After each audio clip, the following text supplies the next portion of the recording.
Kwentong Bayan. Simpleng katanungan bago natin simulan. Mahilig ka bang magsabong? Ang kwentong ito ay hango sa totoong buhay. Mula ito sa isa nating kabayan na itago na lang natin sa pangalang Gilyar. Nangyari ito. Sitio Carmen, Iloilo. Walang mabisang mutya kung ito'y hindi nagagamit ng tama.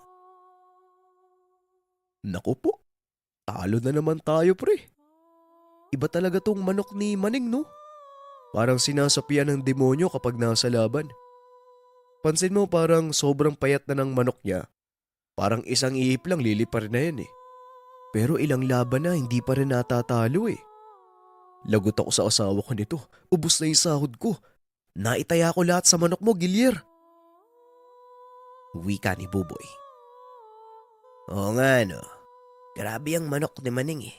Sa totoo lang duda ako. Hindi yan karaniwang manok na pangsabong. Hindi kasi talaga natatalo eh. Buti na lang talaga hindi ko tinaya yung lahat ng pera ko. May tira pang panggatas ng anak. Hindi bale, babawi tayo sa susunod.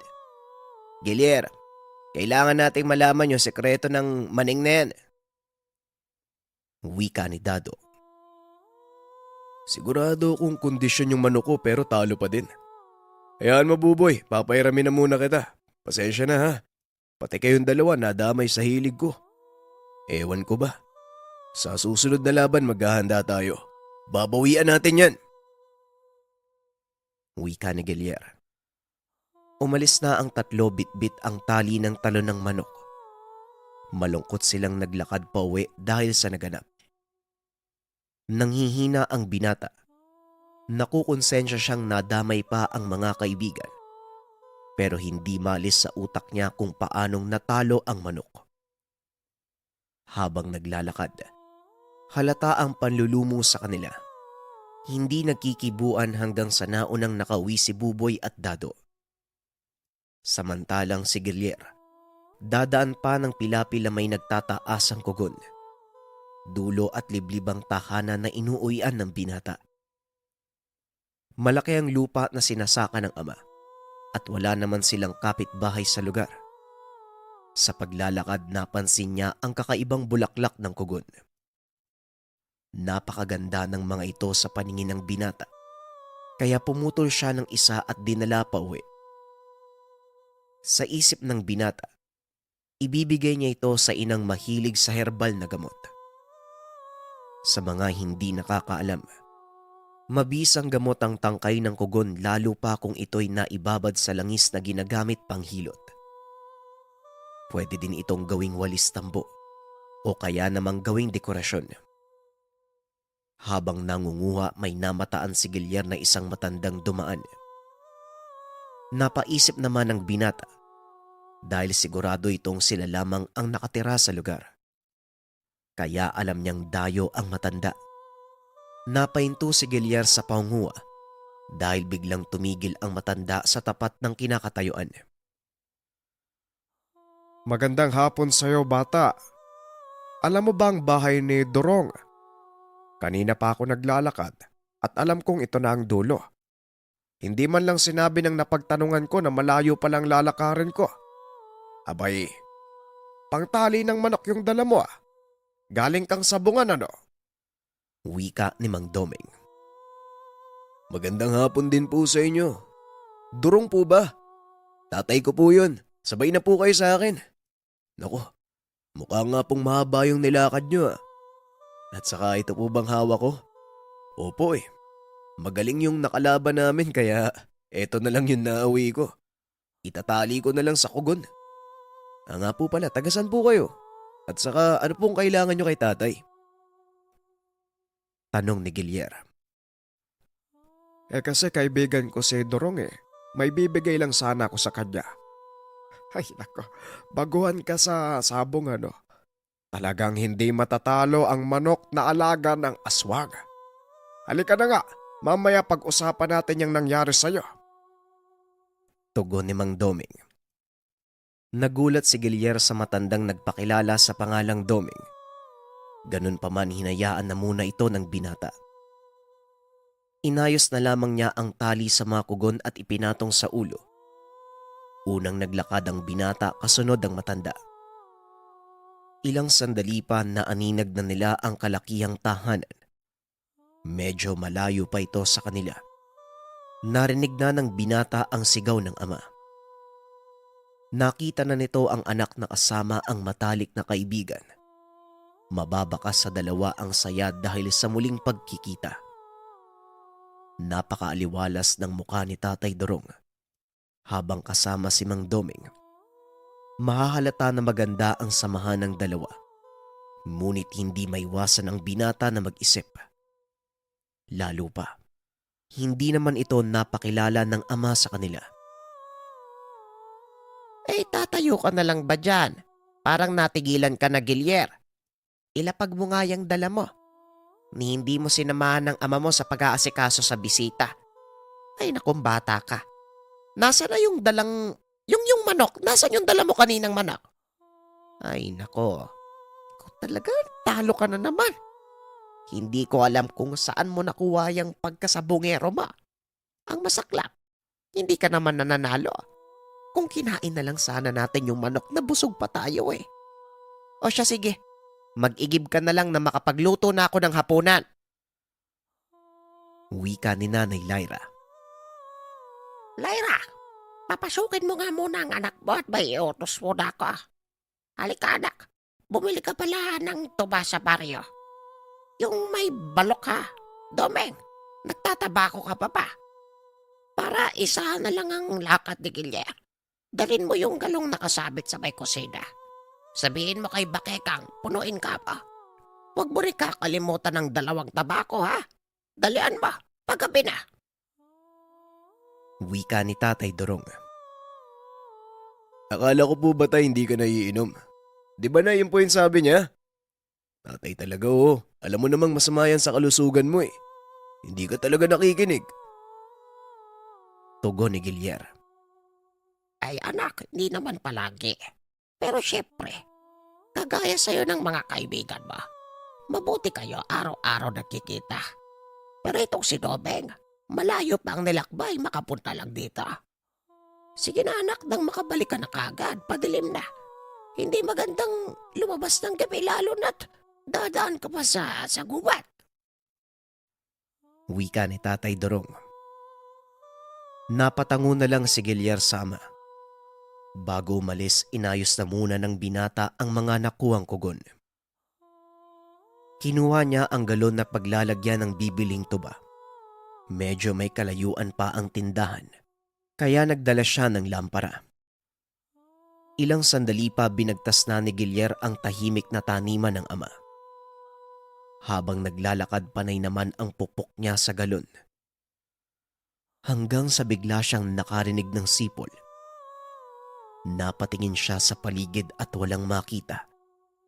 Napatakbo. Ngunit tila may humahabol sa kanya. Ilang sandali pa naabot na ni Gilier ang tubaan ni Aling Bakekang. May mga tambay na tumatagay sa gilid ng tindahan. Napansin kagad niya ang katabi ng tanggero, si Maneng. Tumingin ito sa kanya habang inaayos ang binibili. Tumayo ang lalaki at lumapit kay Gilier. Napaatras naman ang binata. Naamoy niya ang hininga nito na mas masahol pa sa burong isda. Iniisip niya na lang na baka dahil lasing ng tuba, kaya malansa ang amoy ni Maneng. Aba, akalain mo nga na nagkita tayo. Patunay na maliit ang mundo ah. Nga pala, pulutan namin yung manok mo. Sa susunod na sasali ka, ikondisyon mo ng mabuti yung ilalaban mo. Hindi yung wala kang kwenta.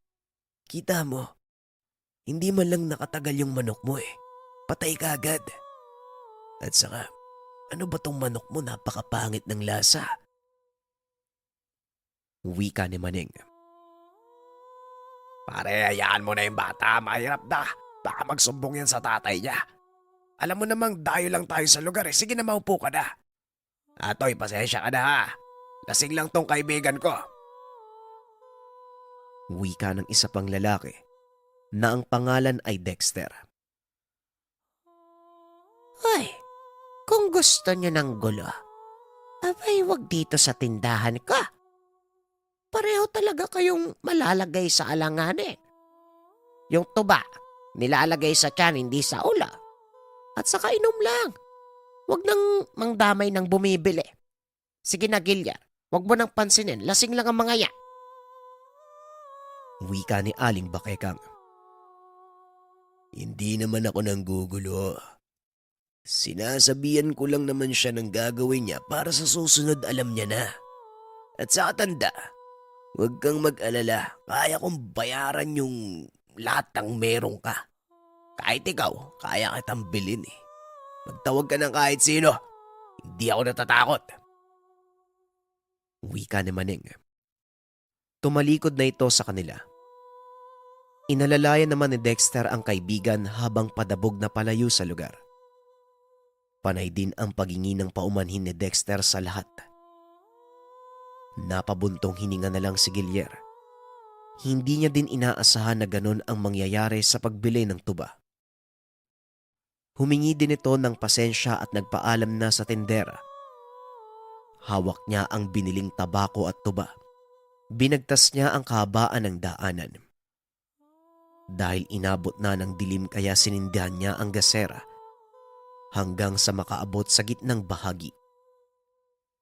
Napatigil ang binata nang may maamoy na malansa. Hinanap niya kung saan nanggagaling ang mabahong amoy. Biglang kinabahan si Gilier dahil habang patuloy na naglalakad ay nakakarinig siya ng mga kaluskos. Sa isip ng binata, maaaring mga hayop lamang na naglabasan dahil nabulabog sa ilaw ng gasera. Halos takboy niya ang pilapil maabot lang ang tahanan. At nang malapit na sa lugar, bigla namang may sumitsit. Napalingon ang binata ngunit dahil madilim na. Wala naman itong naaninag kaya hinayaan na lamang at kumaripas na ng takbo. Papasok na ng bakuran ang binata nang makarinig siya ng tunog. Hinanap niya ang pinanggagalingan. Parang ayaw mo pang pumasok, anak. Ang tagal mo naman, saan ka pa ba galing? Abay, tapos nang magluto ang nanay mo. At saka mukhang hindi ka mapakali. Naku kang bata ka. Dali na tulungan mo yung nanay mo na mag-ayos ng mesa. Kakain na muna tayo bago kami tumagal. Wika ni Tatay Durong. Teka sandali. May kasama ka ba, Gilier? Ang tapang ah. Talagang sumunod pa sa'yo. Ayos din tong aswang na to ah. Balak yatang makipag-inuman. Pero ang baho. Wika ni Mang Doming.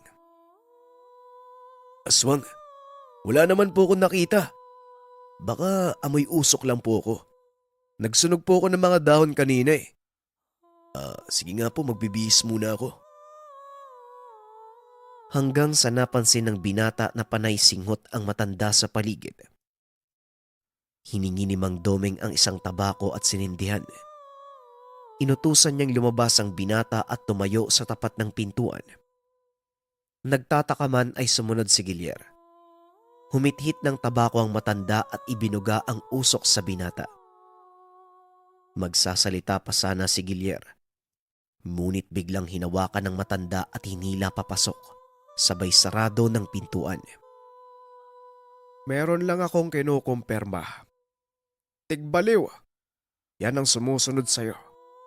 Uri ng aswang pero hindi pagkain ng pakay eh. Durong, may mga inaalagaan kayong panabong, di ba? Gilier, mahilig kang sumabong. Gusto mo bang malaman kung bakit ka natatalo? Wika ni Mang Doming. Ay naku, halina nga kayo, magapunan na tayo. Hindi pa kayo nakainom pero kung ano-ano nang pinag-uusapan nyo, gutom lang yan. Matagal na ako dito, Mang Doming. Wala namang ganyang kwento dito. Wika ni Nanay Lyra. Ay, tumahimik ka muna, Lyra. Paano ka makakaengkwentro ng aswang hindi ka naman lumalabas ng bahay? Magaling na antingero ang kaibigan ko. Nanggagamot ka din, di ba, Tomeng? Kaya madali niyang nalalaman kung may banta sa paligid. Maging mga bakas, nalalaman niya sa pamamagitan lang ng amoy. Abay, may mga nanggagambala pala sa atin na hindi natin alam ano. Lalo na yung si Gelia, kung saan-saan pa namang nagsususot yan. Wika ni Tatay Durong. Bukas, Gilier, tuturuan kita ng pamamaraan para hindi basta matalo ang manok mo. Palibasa, hindi manok ang isinasalang na mga demonyong yan eh. Kung hindi mga alaga nila, pinapainom ng sarili nilang laway. Laway ng aswang. May derby sa lungsod sa susunod na araw. Magkondisyon ka ng isang manok at ako ng bahala. Panigurado, isasalang niya uli yung alaga niya. Wika ni Mang Doming.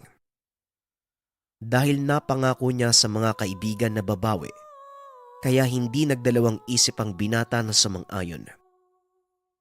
Nagtiwala siya sa matanda dahil mukhang malaki ang paniniwala ng ama kay Mang Doming. Naging maayos naman ang gabi na kasama nila ang matanda. Kinabukasan maaga pa lang, inihanda na ni Gilyar ang mga manok na nakailera sa likod ng bahay. Nagtanong ito sa matanda kung anong manok ang dadalhin. Kinuha niya yung kulay abo at may kaunting pula ang mga balahibo. Hinimas niya ito na tila may ibinubulong sa hayop. Matapos ang ginagawa ay pinahawakan niya iyon sa binata.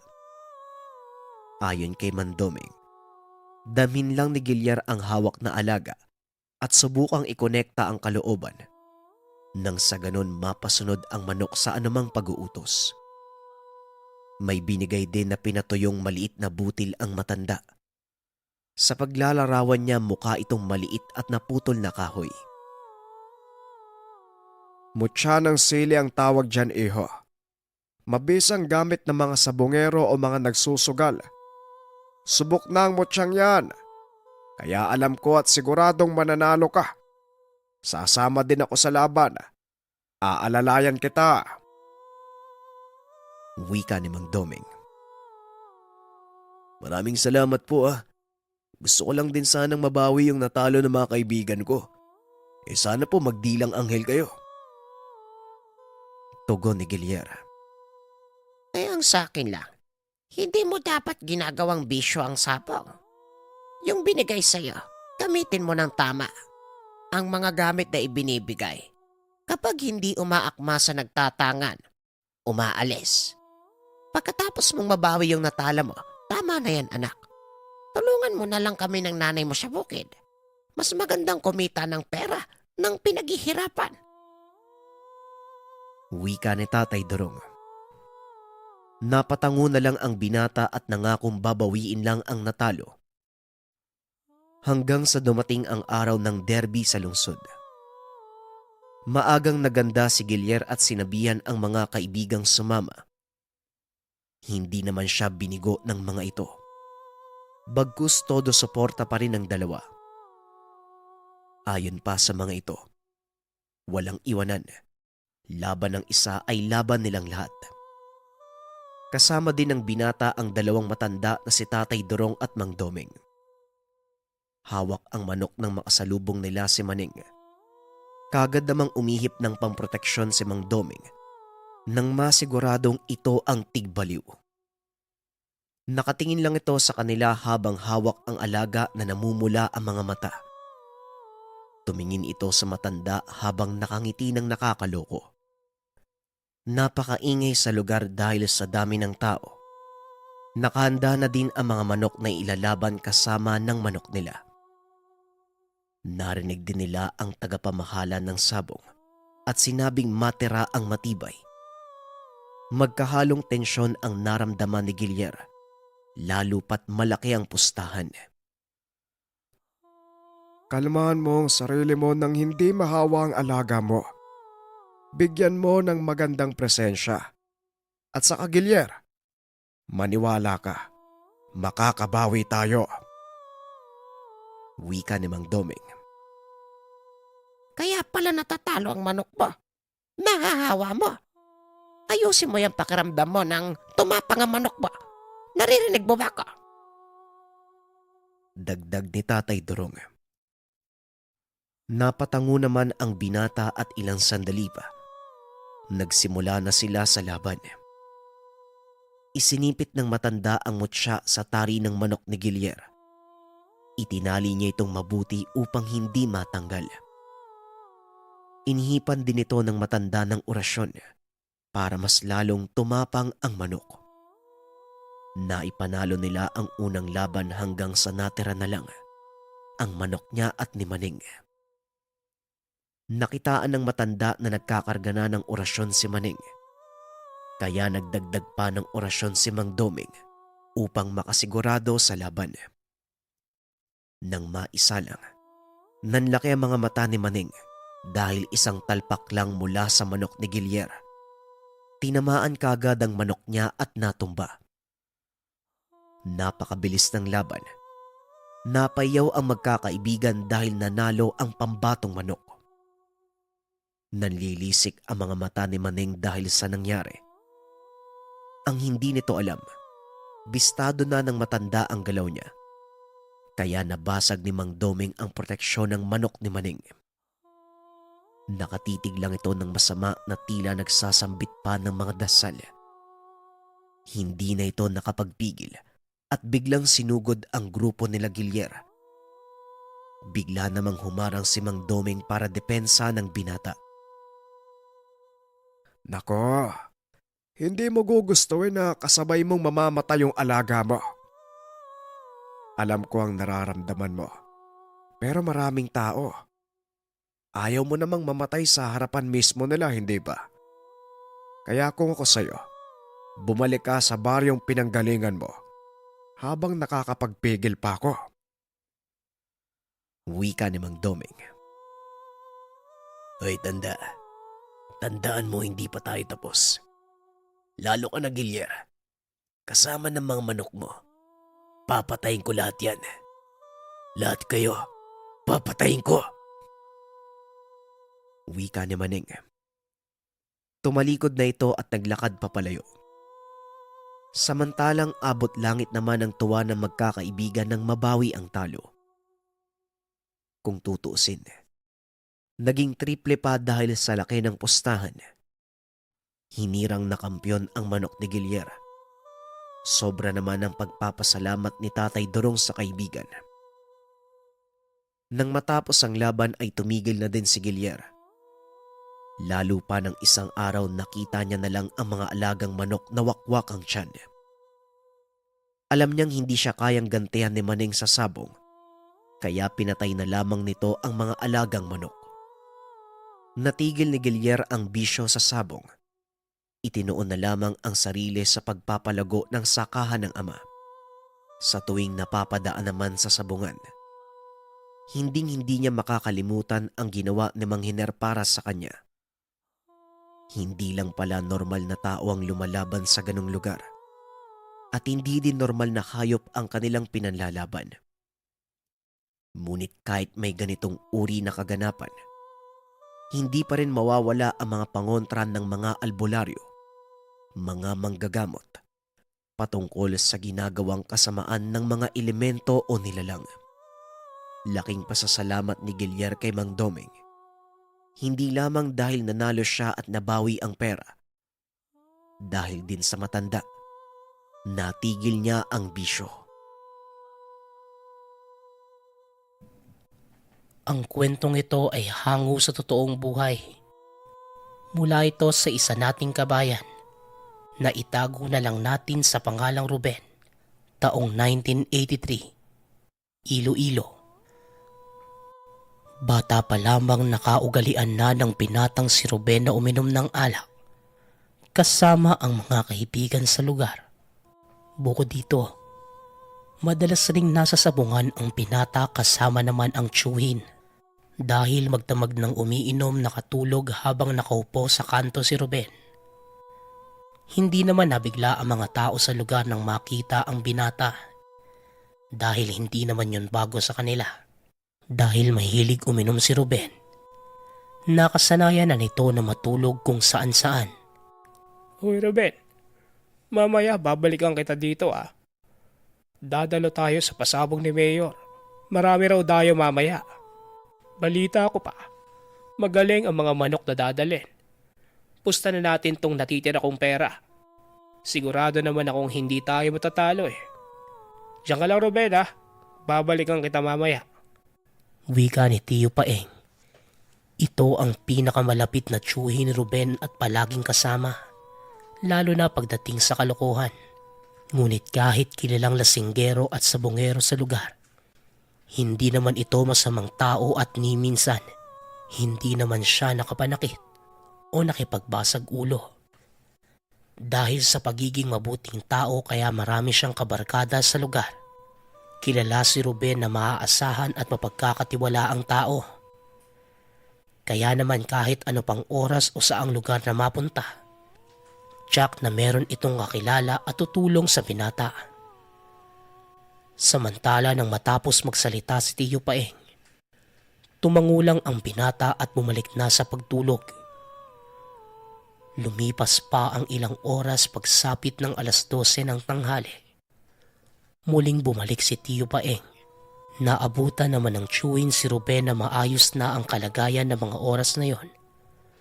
Ngunit napailing na lamang nang makita na meron na naman itong dala na bote ng alak. Niyaya na ni Tiyo Paeng ang pamangkin. Habang naglalakad papunta sa sabungan, patuloy lang sa pag-inom ang binata. Nang makarating sa lugar, naupo ang dalawa sa likod na bahagi at maiging nagmasid si Tiyo Paeng sa mga nagdadatingan na maimpluwensyang tao dala ang mga manok. Namangha naman ang tiyuhin dahil lahat ng nakikitang panabong siguradong may ibubuga sa labanan.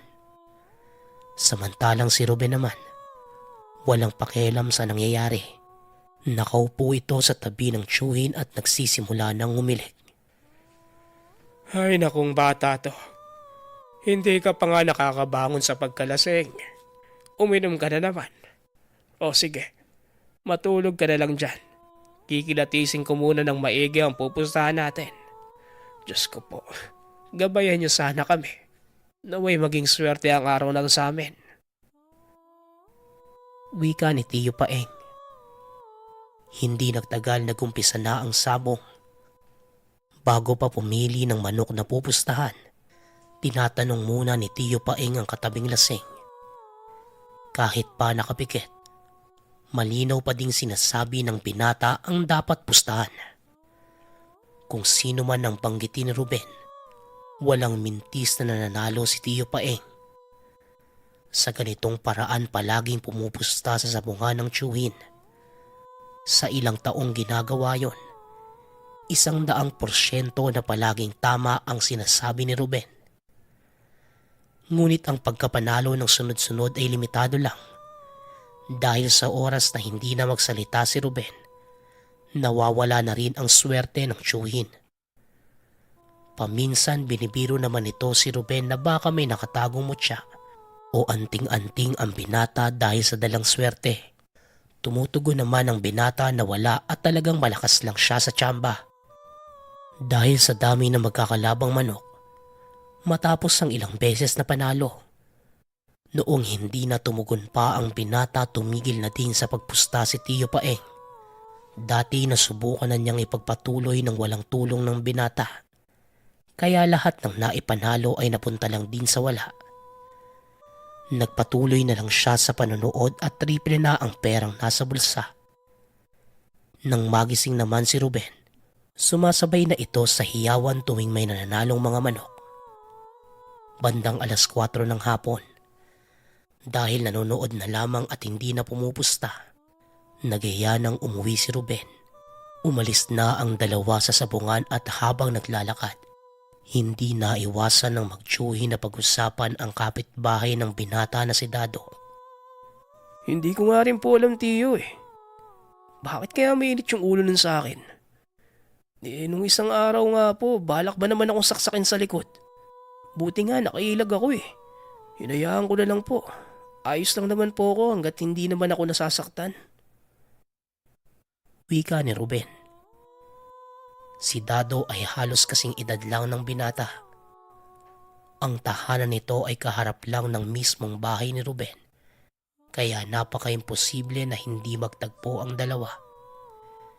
Dati pa malaki ang galit ni Dado kay Ruben, ngunit hindi naman niya malaman ang totoong dahilan.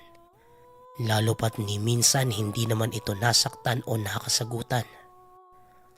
Ayon pa kay Ruben, puro kabutihan lang ang pinapakita niya kay Dado, ngunit kabaliktaran naman ang ugali nito sa kanya. Sa ganitong mga tao, bagamat minsan nakakaramdam na rin ng galit si Ruben, ngunit mas pinipili pa rin niyang pahabain ang pasensya. Labis ang ginagawang pag-iingat ni Ruben na walang makagalit dahil pinangako niya ito sa Panginoon. Samantala, pag-iingat na lang ang tanging na ipayo ni Tio Paeng dahil hindi naman niya kilala si Dado. Maya-maya pa, naghiwalay na ng landas ang dalawa. Dumiretso na sa sariling tahanan si Ruben habang si Tio Paeng naman lumiko doon sa isa pang kanto. Mag-isang naninirahan si Ruben at ang sumasalubong lang sa kanya pag-uwi ay ang mga alagang aso at pusa. Matagal na panahon na ang nakalipas magmula nang maulila sa mga magulang. Noon nabubuhay pa ang ama, hindi naman pala inom ang binata. Madalas itong nasa gubat para tulungan ng ama sa paghahanap ng mga tuyong kahoy. Isa sa kinabubuhay nila dati ang pagtitinda ng mga panggatong na kung tawagin ay raha. Magmula nang mapag-isa na lang sa buhay, halos lahat ng oras niya nilaan na lang sa pakikipagbarkada. Samantala, pagkapasok ng tahanan kaagad niyang sinara ang mga pinto at bintana. Nang masiguradong wala ng siwang na nakabukas, hinubad nito ang pang-itaas na damit at dahang-dahang tinanggal ang nakapulupot sa bewang na pulang tela.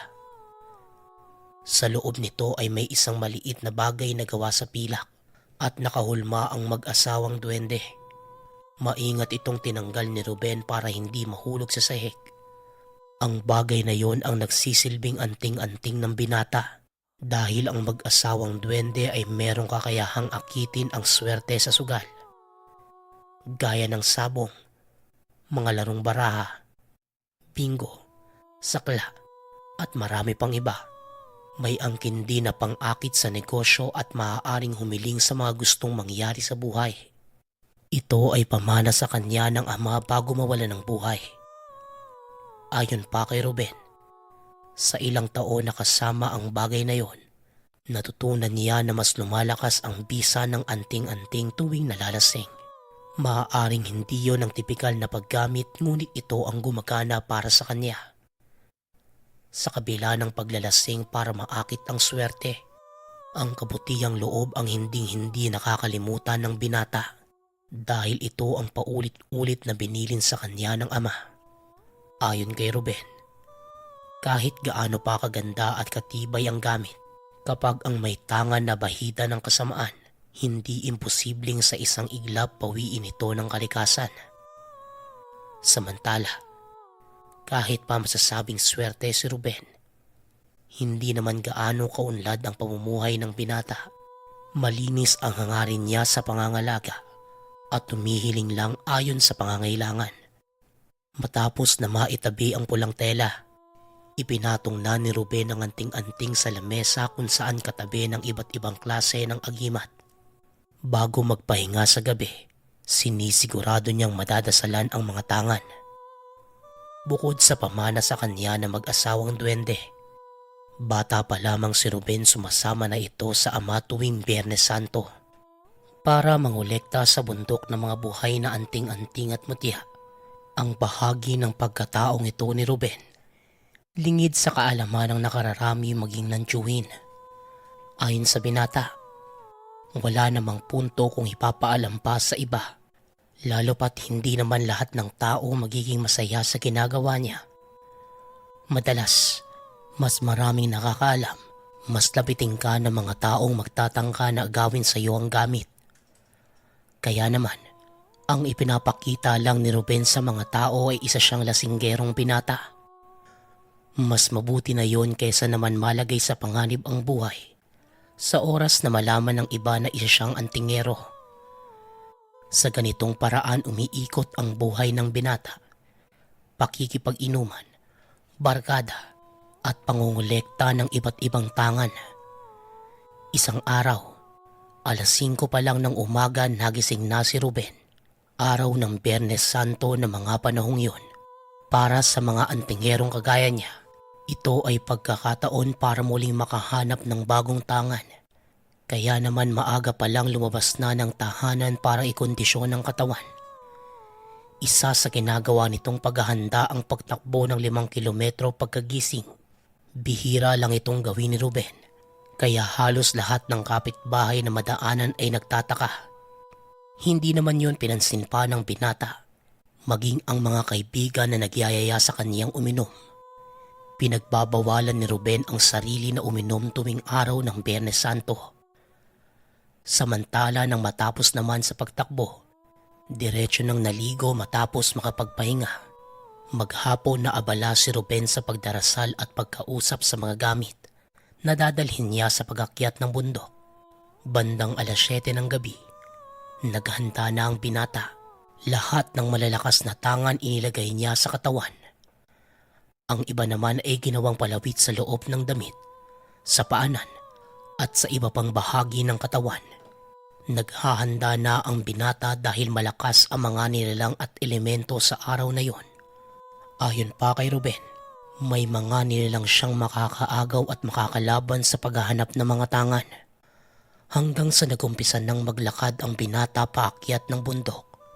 Hanggat maaari iniiwasan niya ang mga madadaanang kapitbahay dahil baka magtanong pa ito sa kanya kung saan-saang sulok na dumaan si Ruben para walang makahalata. Hanggang sa naging matagumpay siyang nakarating sa paanan ng bundok.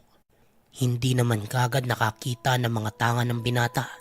Kailangan pa niyang mag-antay ng alas 12 ng gabi at doon lang mararamdaman kung nasaan ang tangan sa lugar. Naglakad na lang muna ang binata at naghanap ng parte ng bundok na maaaring pagpakitaan ng mga tangan. Sa paglilibot, hindi man sigurado ngunit nakarinig siya ng yapak ng tao. Tila sumusunod sa kanya kaya nagmadali nang maglakad ang binata para mailigaw ito. Ngunit napaisip ang binata na baka paraan lamang yon ng mga nilalang para mawala ang atensyon niya sa paghahanap ng mga tangan. Nang nakatago na ang binata sa malaking puno ng akasya, hinanap niya kung saan nanggagaling ang tunog ng mga yapak. Ganun na lamang ang pagkabigla ni Ruben nang makita ang kapitbahay na si Dado. May dala itong pote na may lamang alak habang may hawak namang baril sa kabilang kamay. Tinawag ni Dado ang pangalan ni Ruben. Pinapalabas nito ang binata sa pinagtataguan. Ngunit ang pag-iingay ay pinagbabawal ng mga oras na yon dahil nabubulabog ang kalikasan. Dahil ayaw nang makaperwisyo pa ng iba, nagpakita na ito kay Dado para matigil sa pagsigaw. Kung ano-anong mabigat na salita ang lumabas sa bibig ni Dado. Maya-maya pa, walang pag-aatubiling itinutok sa dibdib ni Ruben ang baril kasabay ng pagkalabit. Inaasahan ni Dado na mamamatay ang binata. Ngunit nagkakamali siya dahil protektado si Ruben ng mga tangan. Hanggang sa napansin ni Dado na bumalik lang sa kanya ang bala ng pinaputok na baril. Hindi malaman ni Ruben ang gagawin. Kahit pa pinagtangkaan siya nitong patayin, nagawa pa rin niyang pakitaan ng malasakit si Dado. Nilapitan niya ang nakahandusay na binata at tinangkapang gamutin. Ngunit sa puntong yun, hindi gumana ang pagpapagaling ng binata. Doon lang naalala ni Ruben ang mga oras na yon. Walang kakayahan ang mga ito na makatulong sa ibang tao. Bagkus kung sino lang ang nagtatangan, siya lang din ang kayang protektahan ng gamit. Dahil dito kahit gustuhin pa ni Ruben na tulungan si Dado, wala nang nagawa pa ang binata. Binuhat na lang niya ito at dinala sa mataong lugar bago pa bumalik sa bundok. Sinigurado muna ni Ruben na merong nakakita kay Dado. Hanggang sa may mag-amang naglalakad na nakakita dito. Matapos yon, muli nang bumalik si Ruben sa bundok at ipinagpatuloy ang paghahanap ng bagong tangan. Buong magdamag na nanatili sa kagubatan ang binata. Hindi naman siya nahirapan sa pagkuha dahil ilang taon niya na itong ginagawa. Samantala ng sumunod naman na araw, pumutok ang balitang kritikal ang lagay ni Dado sa ospital. Kaagad namang pumunta si Tio Paing sa tahanan ni Ruben para magtanong sa nangyari kay Dado. Ngunit nagpatay mali siya lang ang binata. Ayon sa kanya, tulog na siya ng gabing yon kaya hindi niya nalaman ang mga naganap. Hindi naman nagtagal pa si Tio Paing sa tahanan ng binata nang masiguradong nakalis na ang tiyuhin. Pasimpleng lumabas ng tahanan si Ruben at pumunta sa ospital. Ayon dito, inuusig siya ng konsensya na hindi matulungan si Dado. Maswerte naman dahil nang mahanap ni Ruben ang kwarto ni Dado, wala namang nagbabantay. Sinamantala niya ang pagkakataon na mapagaling si Dado. Wala pang ilang minuto, humilom na ang sugat ni Dado kung saan nakabaon ng bala. Nang matapos nagpakawala si Ruben ng orasyon para hindi na siya muli pang makilala ni Dado. Dumiretso na sa tahanan ang binata at kagaya ng normal na pamumuhay. Matapos na maibalik at maitago ang dalang tangan, lumabas na siya ng tahanan para humanap ng makakainuman. Nang mismong araw na yon, kinahaponan lumabas na ng ospital si Dado. Sa katunayan dumaan pa ito malapit kina Ruben. Ngunit hindi na masama kung makatitig sa binata. Sa loob ni Ruben, kahit pinagtangkaan nito ang buhay, masaya pa rin siyang napagaling si Dado. Magmula ng araw na yon, ganun na lang ang pagtataka ni Tio Paeng dahil hindi na muli pang nakilala ni Dado si Ruben.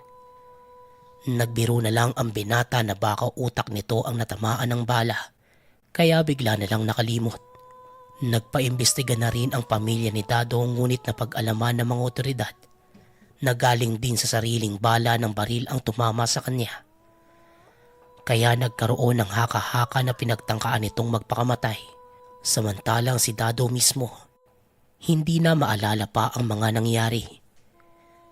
Napapangiti na lang si Ruben dahil kahit kailan hindi pa rin nadiskubre ng iba ang itinagong lihim. Sa paglipas ng panahon, hindi man humingi ng tawad ngunit sa puso ni Ruben, napatawad na niya si Dado. Nagpatuloy pa rin siya sa pagkolekta ng mga tangan at pagtatago ng lahat sa pamamagitan ng pag-inom ng alak.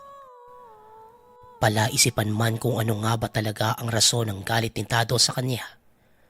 Ngunit hindi na ito pinagtuunan pa ng pansin ng binata. Nagpapasalamat na lang siya na naging maayos ang lahat. Magpasa hanggang ngayon, buhay at malakas pa rin si Ruben. Ngunit isa pa rin itong antingerong lasinggero.